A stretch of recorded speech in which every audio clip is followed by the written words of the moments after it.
اللهم صل على محمد وآل محمد. Peut-être pour ceux qui écoutent et qui ne savent pas, ceux qui nous regardent, il faut préciser qu'est-ce que c'est Ahlul Bayt. Alors, Ahlul Bayt, c'est-à-dire que dans le monde musulman, vous avez deux grands groupes dans l'islam. C'est-à-dire que vous avez ce qu'on appelle Ahlul Sunnah wal Jama'a et vous avez ce qu'on appelle les Ahlul Bayt, c'est-à-dire les chiites. Alors, Ahlul Sunnah wal Jama'a, c'est qu'après la mort, l'assassinat de l'imam Ali, et son fils Al-Hassan, qui était son successeur, a hérité d'une armée très affaiblie et il n'avait pas les moyens ni les possibilités de faire face à l'armée omeyyade dirigée par Muawiyah. Pour sauver les vrais musulmans qui étaient avec l'imam Ali et la famille du prophète, il a été obligé de négocier avec Muawiyah, de faire un pacte de paix.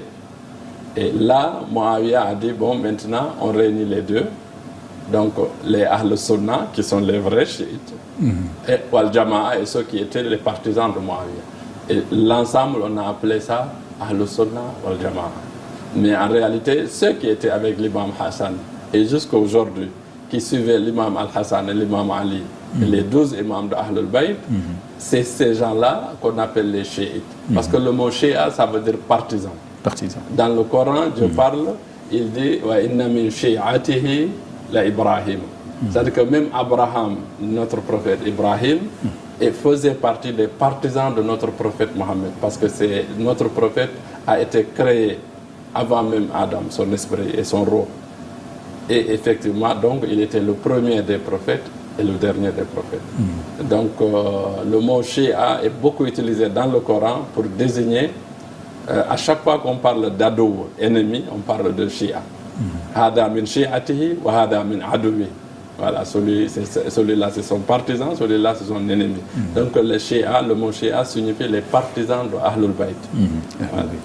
Les chiites au Sénégal c'est une minorité? Non, mais non, vous me dites il y a beaucoup de personnes. Je pense que c'est une minorité, mais ils sont là. Et ils sont là. Et en même temps aussi, tout à l'heure, j'ai décrit que deux types, c'est-à-dire les cadres qui ont fait des recherches et des gens qui suivent leur cheikh, s'ils disent faisons comme ça, on fait, ou faisons comme ça, on fait, qui sont souvent beaucoup derrière moi. Mais il y a aussi des gens qui sont chiites depuis en réalité, le shia est arrivé en Afrique avant que ça n'arrive en Iran, comme l'islam est arrivé en Afrique avant que ça n'arrive à Médine.